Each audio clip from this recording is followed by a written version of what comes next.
illegal miners that are being prosecuted.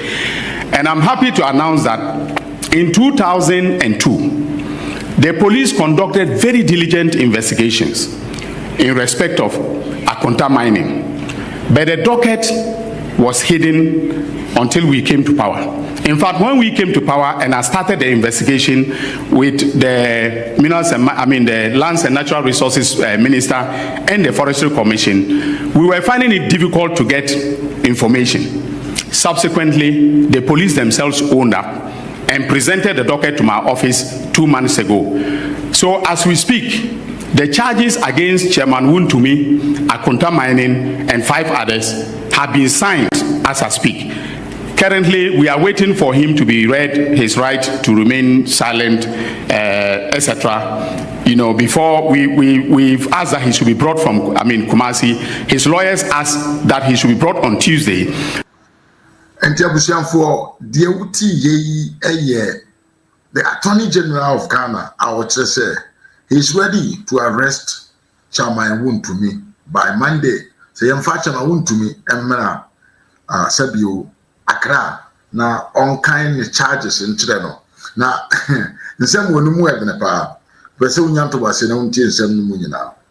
Papa, you can see 2002 no me investigation. Meaning, so you mistake you, say 2022 and no person count, meaning I near better Munsem. Now, the Econia, according to sources, can Japan crow for Marco to videos, a petition Chaierman Wontumi, and the Attorney General say on channel. And the Attorney General say, were you ready? Our not the SSA dear, he is ready to do his job. Not the honor. Young calling concotia video no. Video no we are better abronya so didn't stretch the muba. The entire Chaierman Wontumi say ne Attorney General Ekitani Pia. Miners that are illegal miners that are being prosecuted. And I'm happy to announce that in 2002, the police conducted very diligent investigations in respect of Akonta mining, but the docket was hidden until we came to power. In fact, when we came to power and I started the investigation with the Minerals and the Lands and Natural Resources Minister and the Forestry Commission, we were finding it difficult to get information. Subsequently, the police themselves owned up and presented the docket to my office 2 months ago. So as we speak, the charges against Chairman Wontumi, Akonta Mining, and 5 others have been signed as I speak. Currently, we are waiting for him to be read his right to remain silent, etc. You know, before we've asked that he should be brought from, Kumasi. His lawyers asked that he should be brought on Tuesday, but I'm insisting that he should be here on Monday. If he doesn't come on Monday, I'm going to order for his arrest so that he'll be brought to Accra. His rights will be read to him, and then we can start the prosecution. We have also put in place certain measures to ensure that the prosecution goes faster than normal. We have approached the Chief Justice, who has agreed to assign specialized courts for the for the prosecution of illegal mining cases. And Attorney General Kasan reality also one because kwaku bwanye and this ninti yan kanasem yate. Ne ya friend selective justice and I ever can once a week. And to a catcher we are singing I said before that Chaierman Wontumi obi ohwe me bia no and then numre mo frɛ Chaierman Wontumi emisa no na no do adame na me frɛ no obi ohwe me bia Juada no me na me frɛ Chaierman Wontumi anopa 6 a.m. ana me ka kyerɛ Chaierman Wontumi sɛ MPP regional youth organizer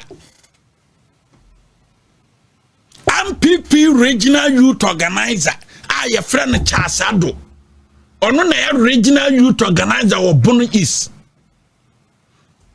na oye Canada Japan coordinator e Bono East ho akosamna boy babia wo mining site no wono awo hu list no wakwa akotwitwa nkrofo mu ye galamse wo area ho pictures ana omude petition ayedan atoso e de akwa Attorney General na me frɛ Chairman Wontumi no ano aduru ba bi agro won ani so agro won enko ba bia ne Attorney General say o kasa no mo di no mutie na o say first no mo pe evidence no mo bre na fe de nkrofo de evidence na ye den aba nkrofo ba ya mo mfrɛ Chairman Wontumi emisa no say Monday MPP ni bi amfa phone no mfrɛ Chairman Wontumi misa no say Monday no me na me frɛ no ebo na mane say Bono is regional youth organizer a ye frɛ no Chasado wakwa akotwitwa galamsey site binum ewo samina boy a enye Chairman Wontumi na akwa akoye adwuma na waye petition di atoso say eho nyina ye Chairman Wontumi dia eye strategy a Canadian crop for faso a won pese omo jeli kan ayi Chairman Wontumi afewe I call Chairman Wontumi sa me kwa abrochire ana me frɛ Chairman Wontumi say na asie na me come tu kwan but that say ya bacho no didi agro o Chairman menu entisa ne o hana straight ya de ne koye ya wa agro num me de da mekɔ hɔ bia ma di kana kama no na dembe ko na momu de no to na me frɛ o ka asɛm no didi agro awasema Chasado aye oye Bono is MPP youth organizer akwa twitwa amena producer fagalam say amena na wototo fato so memfanya ade fato so fasagalam say sati amena no fato so na memfanya ade we bi na okọ samna boy oduru no hu picture na no watwa na o ma be printi a area no mu twitwa ye nyina no enye Chairman Wontumi nimba bi edo na o ma ye ne document na o ma documenti na MPP regional youth organizer Bono is say owo honorable Canadian Japan afa enti kwambone bia so mbe fa Chairman Wontumi be kwa fiase by the close of the year we ombe ye enti no anso ombe di tragu no so enti sa mena we num nyina na Chasado no se na one asoma kire menenam galamsey site omo kwati asoma kire me wotakwa no na Chasado no ka ho bie enti Chasado no nim ba bia galamsey amena bia ada no sa brante no onim sanso one asoma kire me enenam galamsey site ejiji sika ana wakwa twitwa obi galamsey a wakwa akoye amena ena o ma horo pictures no ena o di petition attach na o di kwa Attorney General office a petition ni da ho enti Chairman Wontumi court na ye de ne be ko Monday no amena wenum nyina ye evidence a Chairman Wontumi nim ho hwe anso mbe yusuat ade atia no ab dinasem adinatom ombe yusu sa amena wenum nyina enye Chairman Wontumi na ye no e ka document no ho a omo de court nipa or this documents we nyina call ya enye Chairman Wontumi site eye abranti aye friend Chasado a oni Canadian Japan ne nam ena o makoye meeting say afi we nko na wieye ese so omo de Chairman Wontumi etum ene abronye nti Chairman Wontumi de babi ombenya ne say yempe galamsey site ni nyina ne yenkasa ne dia na ono na sense ase we nyina ne yemfa nko Attorney General office ombeche no enti evidence na Attorney General abegyina ne yenya evidence na afedi nkrofo ne police for e the evidence ba no evidence ni bi efiri Chasado a odi Canadian Japan achi no ma ye meeting say ese so omo gina galamsey ne so e di Chairman Wontumi tum na me frɛ Chairman Wontumi me frɛ ne na osere wan se ne asema me ka kire o akwa mu ewo program nase wokwa ye the same pictures we aba kire wo court adakam ehɔ na be hu say me nso meto no me hu ohu me nso kwana wo mo fa so wo so di omba ye ma ye di abronya atum Canada Japan camp no say wo mba twitwa nkrofo dane o ma di kana ye baako anya attention enti na na o mo kwotena asfm ana o mo di adane Land Cruiser way, a bronya dia, Land Cruiser way, and a diantimunkogi, a few way, a dining nina moya, a nya tension. A nya tension, because I done be our lease. Done be our property owner. Me and me tia, men hide me property, be am for beginning concotoso dana nipanafa.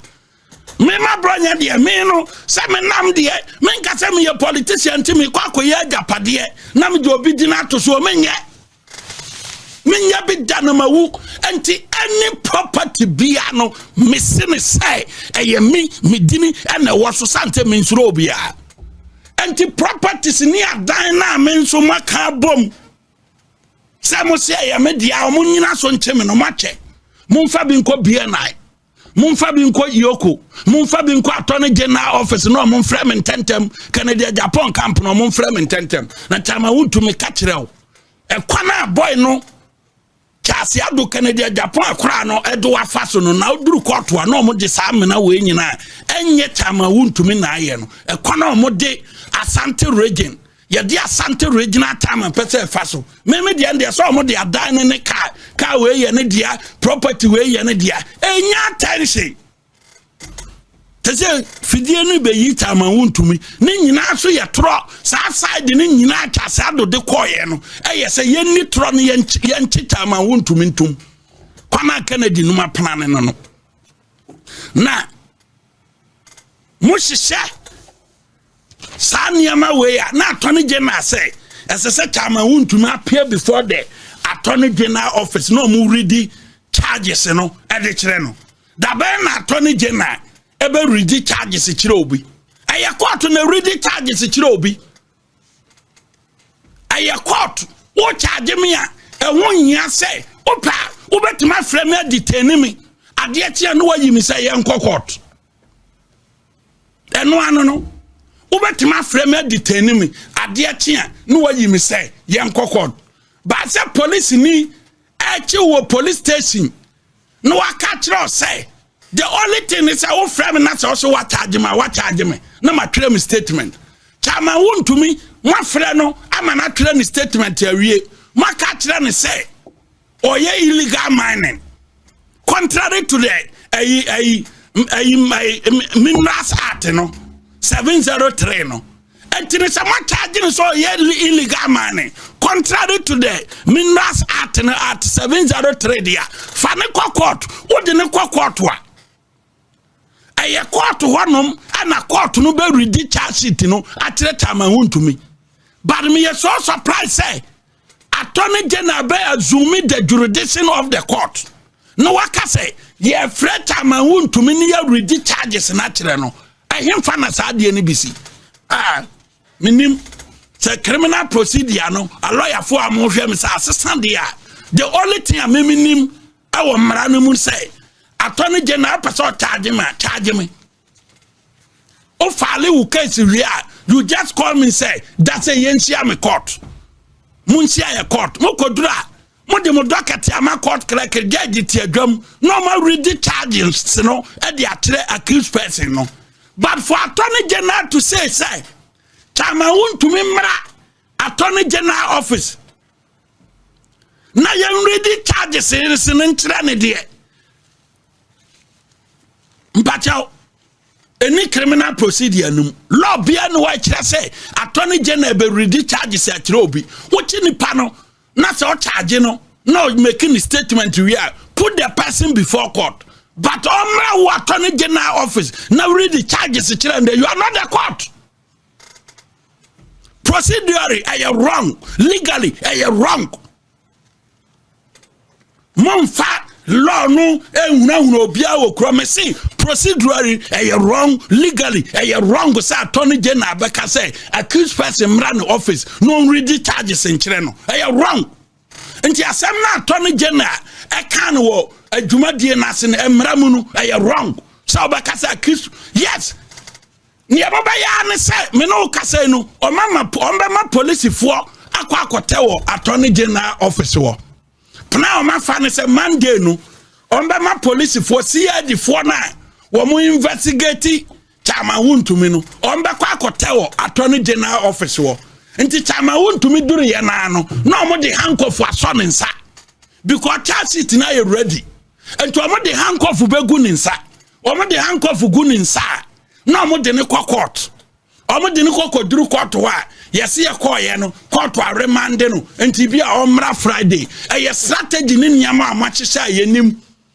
But don't tell anybody say emramuno attorney general or right to say see ya the 4 year nhwehwemu bibia wia ana attorney general wo charge obi wia na nipa no opa na otwere ni statement. The person can be elected to remain silent. Obi anya ne who a constitutional right to remain silent until owo friend wo CID an attorney general officer or probably kasa on kasa who reduce charges in it or a proper way. What the answer was in my bonnet into young court. Quad do I would be bombing ye, my mistake to a kasa. But you already charge it at the accused person at the court. There's no law. There's no law. And that there's no law in this country. A mandate attorney general so already charges enter accused person. You can only charge the person. Now the court. Now court already charges, you know. Actually, when you be taking the pan in the pre. Who taking the pan in the pre? Now who taking it say? Ni pan be admit say. Kwa do a wo dey born no o dey for and now only for. And you kwa ready charges no actually Wontumi no. Our attorney general office no. Are you expecting Chairman Wontumi to deny the charges or admit same before you are now? Our attorney general officer and Nuntra make say procedurally